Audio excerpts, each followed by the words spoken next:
Today, I'm going to be sharing with you systems and processes in business. And more importantly, I'm going to walk you through the systems you need to put in place in order to grow your business. And we're starting right now. Hello and welcome to my channel. My name is Dayo Samuel, and today I want to walk you through how to build business systems and processes. Many years ago, a mentor of mine taught me something very powerful.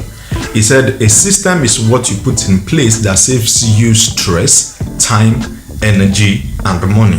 And if you look at those words, you find that something that saves you stress, time, energy, and money. One of the biggest complaints of business persons that I work with has been in the terms of how can I take myself out of this business? How can I actually let the business run independently without me? How can this business run without me necessarily being fully involved? In fact, I was speaking with a friend of mine some months back, and he was asking me that how many hours do I work per day, and I told him I only work between 10 a.m. and 4 p.m. every day, and he was kind of surprised. He was like, really? How do you do it with the heavy kind of work that you do, producing content, working with clients, and all of that? Well, my answer came down to telling him that there is something called entrepreneur's trap. An entrepreneur's trap basically means that because you are the person running the business, because you are the person who founded the business, there is a likelihood of us being trapped within that business. And I walked him through a couple of things that I'm going to share with you right now. This will particularly be applicable to you if you are a coach, you are a consultant, you are a counselor, you are an expert, you are a speaker, you are a trainer, or you are some thought leader in any form. What I'm going to try to do here is to divide this video into two parts. First part, I'm going to talk about systems, and the second part, I'm going to talk about processes. Now, ultimately, the goal of what I'm going to be sharing here with you is so that you can actually take your business to the point where it can scale beyond you, where it can grow beyond you. So when we say business can basically be divided into three parts. So first part, we're going to call that technical. And technical is basically the person who does a lot of the manual work that we refer to. So let's say your business, as a coach, as a therapist, you are creating online courses, you have to edit videos, you have to create content, you have to work out all the manual parts of your business. This part will be the side of, okay, website, this is social media, this is content, hosting content, editing videos, all of the technical side of your business. This is that side of your business. Now, the second side of your business has to do with management, or let's call it, well, I don't want to necessarily call it operations because somehow this is kind of related to operations, but let's call it management. Talking about management, this is that aspect of your business that is saddled with handling payments, handling internal things that have to go on in order for your business to actually run smoothly. So for some people, they refer to this as admin. For some, they refer to it as management. And I'm using management here so that you can understand that there's the management part of your business. So this will be maybe this part of payroll, the part of you managing the person that is working here, as a technical or as a technician. This is that person that handles invoices, forms, like signing of your forms and all that. Moving on to the third part, which has to do with the entrepreneur. Now, the entrepreneur is basically saddled with vision casting. This is a person who is out there trying to bring business in for all of these people to work on. But the thing is, because we are coaches, we are consultants, we are counselors, we are experts, we are thought leaders, we do not put this thought into our business. So you usually see yourself as a one-man business. And seeing it as a one-man business, you tend to actively play these three roles. You are the entrepreneur who is out there talking about the business. You are the entrepreneur who is casting the vision. You are the entrepreneur who is out there busy bringing in customers. You are still the one who is executing the project or the work that you are bringing in. and you are still the one trying to manage all the entire payroll, the invoices, the receipts, the forms, and all of that. Okay, right now, maybe you are at a stage, where you can't employ people to work with you.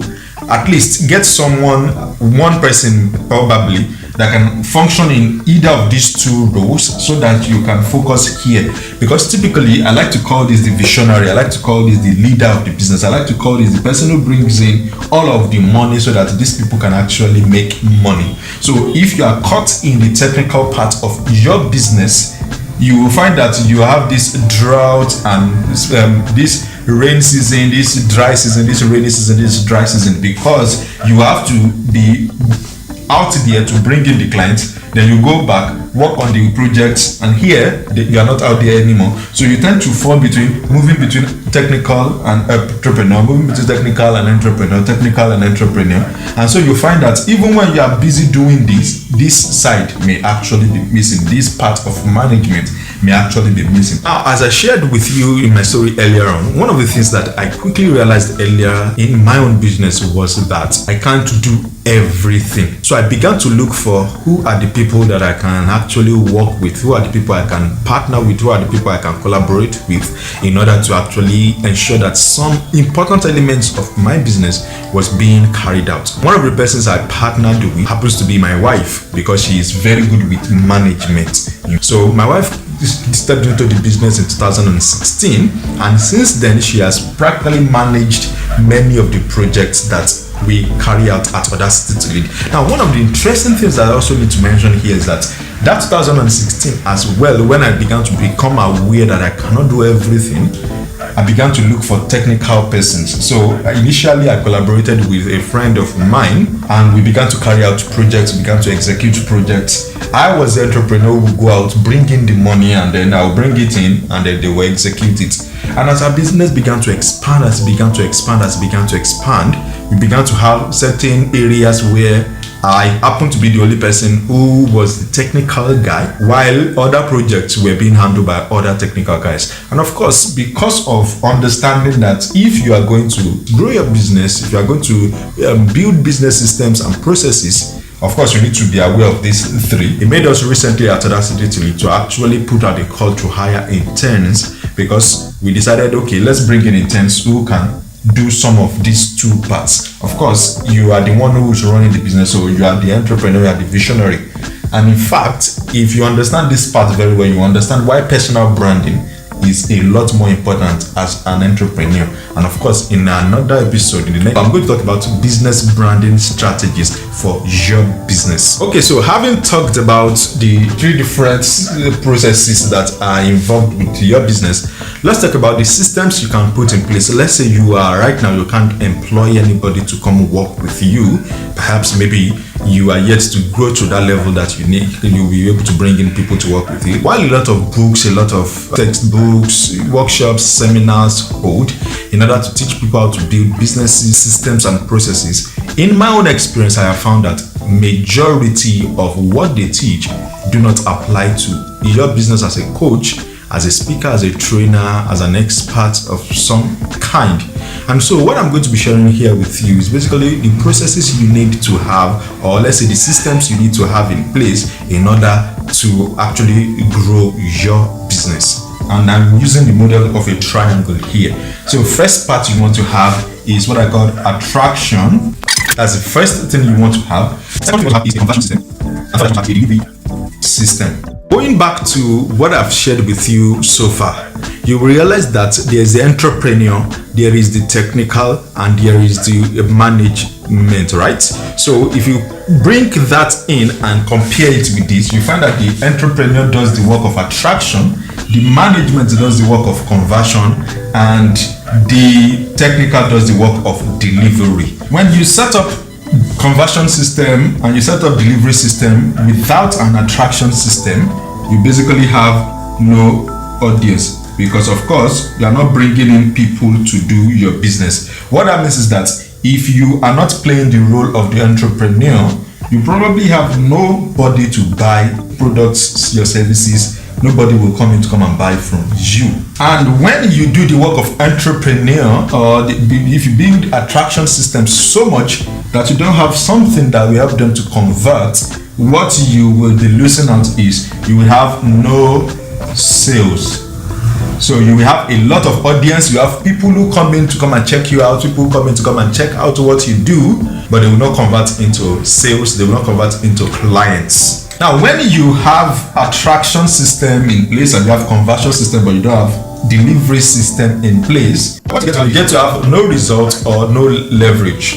When I say no result or no leverage, what I mean is if you don't have a system in place that actually delivers on the promise that you are using to attract people. Let's say you go out there, you speak on a stage and people fall in love with what you do, and people come over and say, okay, I want to buy something that you have, but you don't have a very powerful delivery system in place.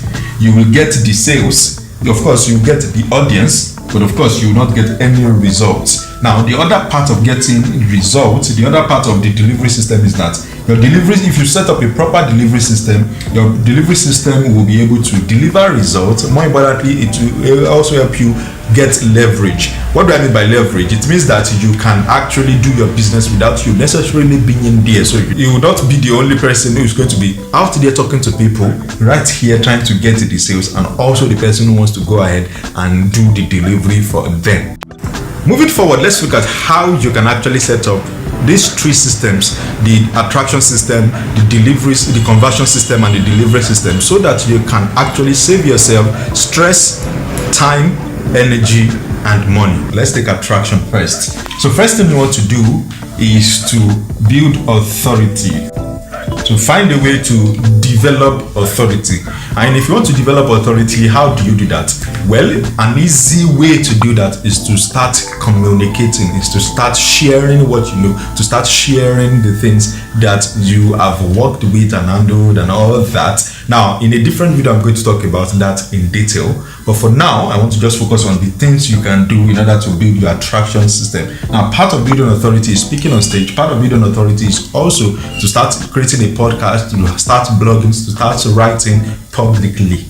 So second thing you want to do with building attraction system is to install automation.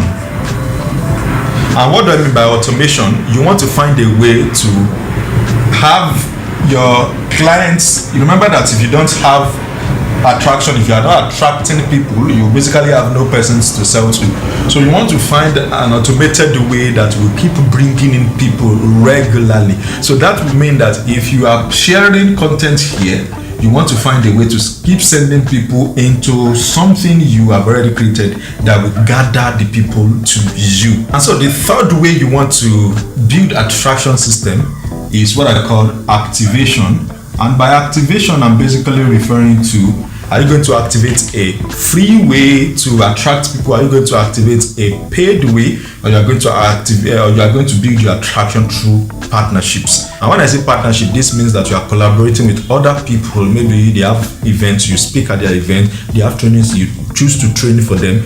Those are ways that you can keep attracting people to yourself. So you need to activate one of them, whether it is free, whether it is paid, or whether it is partnership. For conversion, which is the next step, of course, if you have attracted people, you want to find a way to convert them. Now, in order to convert them, there are also three things that you can do as well in order to convert them. In order to set up a conversion system, you need to have just three things as well. First one, you want to look at events. Second, you want to look at webinars. And third, you want to look at appointments. So those are the three things you want to look at when you are talking about conversion. And what do I mean by that? When you bring in people into your business through your attraction systems of building authority, of automating the entire process and activating the entire thing that you have set up, you want to now look at, okay, once you keep attracting them, you want to attract them into something. What you want to attract them into then, whether you want to attract them into an event, you want to attract them into a webinar, you want to attract them into an appointment. And this appointment, for me, the part that has worked the best has been physical appointments, where I actually go to the person's office or the person comes to my office and then we meet and then we discuss, and from that I usually sell something to them, of course, because I've attracted them, and then that lead through the appointment. Same thing with webinar. You want to set up webinars such that the webinars are conversion tools that you are going to be setting up, such that when you attract people, when you do all your messaging, everything that you are selling here, you are basically attracting them into a webinar, which now becomes a means for them to convert into what you are offering them. And then when I talk about events, of course I'm referring to live events. These are seminars, workshops, physical classes that you have. All of these are basically conversion tools for perhaps bigger sized programs that you have. And when we talk about delivery systems, we are looking at three things. There is mode, and then there is platform, and then last you have style. And when I talk about modes, I'm referring to basic modes such as, are you going to deliver through coaching? Are you going to deliver through training? Are you going to deliver through course creation? Which mode are you going to use to deliver that? Other platform you have to choose when you are designing your delivery system. When you are designing your delivery system, you want to choose a platform. Are you going to be online or you are going to be offline? Are you going to be using an advanced technical platform or a minimal technical platform? And then once it comes to that delivery, also you want to look at what style are you going to be using. Are you going to be scripting? Are you going to be freestyling? Or you are basically you are going to be doing videos, audio? Are you going to be writing it? All of that are just styles. And in fact, this delivery mode is basically most times subjected to your own decision. And when I say your own decision, you are the one that will choose the mode that you are going to have, the mode you are going to use. You are the one who will choose the platform, the form of the type of platform you are going to use.